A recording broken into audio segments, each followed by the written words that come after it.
Línea de tiempo de la India antigua. Civilizaciones del Valle del Indo, 3300 años antes de Cristo y 1500 años antes de Cristo.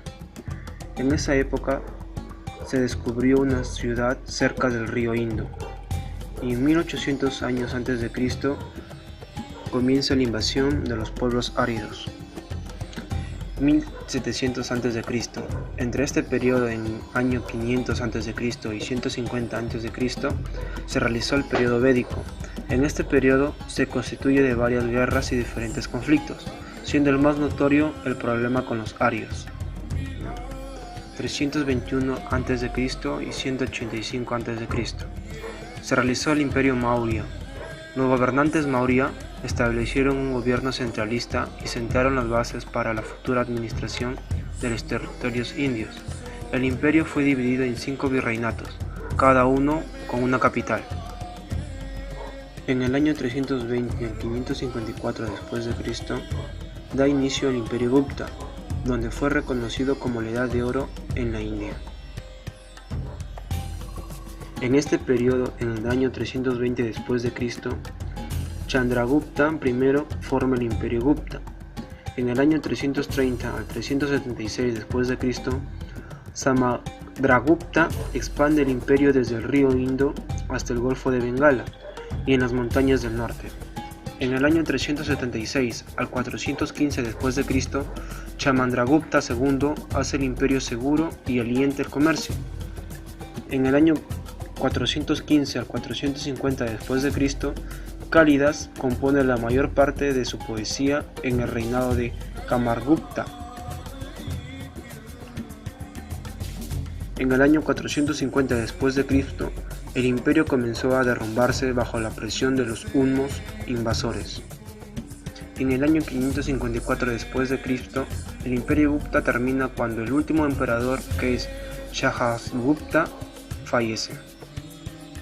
El budismo es una doctrina filosófica y religiosa no teísta derivada del brahmanismo. Fue fundado en la India en el siglo VI a.C. por Buda Gautama y ha ido evolucionando hasta adquirir la gran diversidad actual de las escuelas y prácticas. El jainismo surge en el siglo VI a.C. por Mahavira. Significa seguidores de los jinas, es decir, de los vencedores, aludiendo a los guías espirituales del pasado que se conquistaron a sí mismos para alcanzar la liberación. Esta doctrina pregona una vía salvadora filosófica, no centrada en el culto de ningún dios. El hinduismo se forma como la conocemos en la actualidad a partir del siglo III a.C., combinando doctrinas brahmánicas con creencias dravídicas y budistas. Entre los dioses Deva destacan 3 dioses: Brahma, que es el dios creador que funda de nuevo el universo, cada ciclo del mundo. Se le representa con 4 cabezas, simbolizando que ve en todas las direcciones. Vishnu, el dios que conserva y protege el universo. Se le representa con color azul y 4 brazos, que simboliza que puede llegar a los 4 rincones del mundo. Shiva, el destructor o liberador, personifica los ciclos del nacimiento, vida, muerte y renacimiento.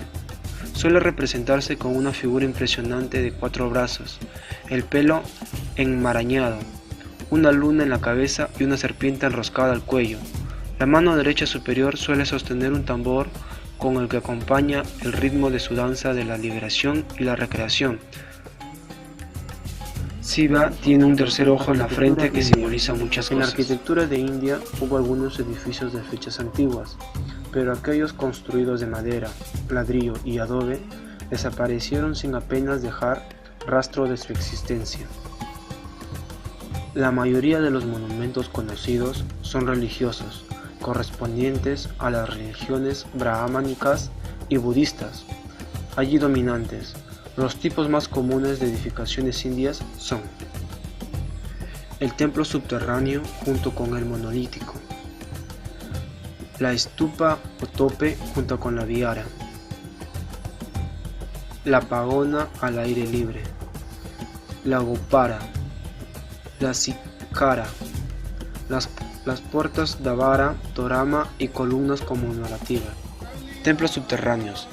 Son grutas artificiales o naturales, pero labradas, dispuestas con techos generalmente planos y con gruesas columnas, extrañadamente molduradas, que en su estructura general recuerdan las construcciones de ensamblaje o de madera, las cuales debieron ser las primitivas de la India. Estos santuarios indios y del mismo tipo de arte son las construcciones monolíticas, templos excavados y tallados en una roca al aire libre, que también se decoran con multitud de relieves mitológicos por dentro y fuera de los mismos. Su tipo es el templo Kailasha en Eliaora, que mide 84 metros de largo por 48 de ancho y 32 de altura, que data, según los investigadores, en el siglo VIII de nuestra era. Los santuarios rupestres son santuarios excavados en la roca, cuya función básica es recobijar las comunidades budistas y proporcionarles el ámbito adecuado para realizar sus actividades cotidianas. Tipologías: Vihara, lugares donde comían y dormían. Son lugares de habitación básicamente constituidos por el vestíbulo colmado que abre en una sala cuadrada o rectangular que sirve de distribuidor, dependencias para dormir, refectorios, bibliotecas, aluarios, talleres. Chaitya. Allí se veneran las reliquias. Los peregrinos acuden a este lugar para venerar la stupa, que se guarda allí. Se conforma de un pórtico de acceso, vestíbulo y una estructura longitudinal de 3 naves y una cabecera en forma de ábside, donde se sitúa la stupa. La nave central es la más alta y ancha. Se cubre con una bóveda de cañón formada por galonados de arcos configurados por haces leñosos. La stupa es un edificio circular terminando en forma de semiesfera y destinada a guardar reliquias de Buda o de un santo indio. Las stupas fueron construidas inicialmente en ladrillo y piedra, con bases circulares accesibles por 2 rampas, rodeadas de columnas o de una empalizada, y eran de tamaño modesto. Pero con el culto de Buda creció importancia en la religión.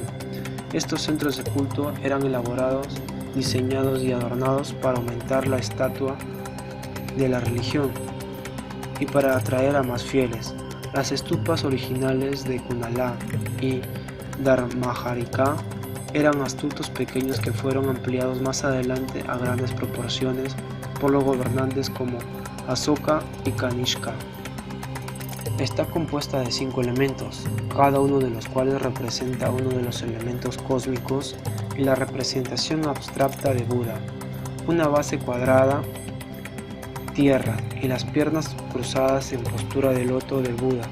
Una cúpula semisférica, que significa el agua, y a la vez los poderes físicos burdos y sutiles necesarios para realizar acciones benéficas. Una aguja cónica, que significa el fuego, representan las 10 etapas hacia la iluminación y los 3 niveles de su conciencia, y representan la facultad y deseo de alcanzar la iluminación. Una luna creciente, que significa el aire, simboliza la protección simbólica contra todo mal, la facultad de palabra, es decir, el poder de expresar la sabiduría adquirida y el poder de explicar las enseñanzas correctamente, y unos discos concéntricos o chakras, que significa el espacio. La base Mehdi, ya sea circular o cuadrada, apoyaría un tambor o cilindro en la parte superior que se coloca la cúpula. Las esquinas de las bases fueron generalmente fijadas con pilares capitales de león y la parte superior de la bóveda primera en una armanica, un recinto cuadrado invertido en que estuvo el yassi o pilar, que tenía varios chakras o sombrillas. La decoración se concentra en las toranas. Es muy directa, plástica y sensual, y a menudo representa las jatakas, es decir, las historias de las interiores vidas de Buda o de sus seguidores. Los Puranas se asocian con las stupas budistas, como la gran stupa de Sanchi, así como con otras estructuras jainas, hindús y seculares. Hay toramas simbólicas hechas de flores e incluso hojas que se cuelgan sobre las puertas y entradas, especialmente en el sur y en el oeste de la India. Se creen que dan buena suerte. También se usan con fines conmemorativos para celebrar la victoria de un rey. Hay distintos tipos de toramas: Davaratoramas, Patratoramas, Ratnetoramas y otros. Son mencionados en los tratados de arquitectura medievales indios. Las columnas conmemorativas poseen el capitel en forma de tronco de cono invertido y a menudo cuentan con grabados a lo largo de su alto fuste. Las pagodas. Las pagodas modernas es el avance de la stupa india, una estructura en forma de túmulo donde se resguardan las reliquias sagradas. Debido a su altura, las pagodas atraen los rayos, lo cual reforzaba el que fueran percibidos como lugares cargados espiritualmente. Muchas pagodas tienen en su techo una estructura que funciona como pararrayos llamada finial. Además de su función física, el finial tiene un significado simbólico en el budismo. Suele representarse en el mani o quinto elemento, y a veces es decorado con diseño de flor de loto. No solo es un edificio, sino un recinto sagrado en el que se alzan diferentes estancias, entre la que destaca la sala de reunión, Madhavan, el vestíbulo Antarala y la celda Gavarnagriha, que en ocasiones parece coronada en forma de torre. Las guparas son entradas monumentales al recinto de la pagoda o del templo subterráneo, los cuales constan en una puerta coronada por una compleja torre, escalonada al modo de pagoda. Hay también puertas monumentales cuadradas y columnas sueltas, todas ellas llenas de esculturas mitológicas que tienen por objeto la conmemoración de un hecho importante. Juzgando el arte indio en la arquitectura, deben afirmarse que no es difícil descubrir las visibles reminiscencias del arte egipcio, asirio y persa, y le faltan injerencias del arte griego, sobre todo en los monumentos budistas. Sus edificios carecen de bellez, son pesados y están recargados, el exceso de esculturas sin ofrecer verdadera unidad o sencillez arquitectónica y se hallan colmados por un enorme simbolismo. Escultura. En la India, la escultura propició el medio idóneo para representar la imagen de dioses y semidioses al mismo tiempo que plasmó en forma tangible sus tradiciones, creencias filosóficas y religiosas, con un medio artístico que por ser tridimensional permite ser apreciado desde distintos ángulos visuales. Periodo prehistórico en la escultura de la India. Las esculturas encontradas en las ciudades de Mohenjo-Daro y Harappa muestran a través de importantes ejemplares cómo mediante la realización de esculturas, los pobladores del antiguo Valle del Indo comienzan a plasmar elementos de su cultura en formación, tal como en otras manifestaciones artísticas, como explicamos en el caso de la pintura. Las esculturas en cerámica, bronce y otros materiales tales como la arenisca y piedra encontradas en este periodo prehistórico nos han permitido conocer detalles de su vida diaria. En este periodo encontramos la estatuilla femenina de bronce procedente de Harappa en posición de danzante. Características de la escultura de la India en el periodo del hinduismo. Las características de la composición física de los materiales en que se hacían estas esculturas, tales como piedra, mármol y arenisca, barro y bronce, entre otras. Entre los años 300 a.C.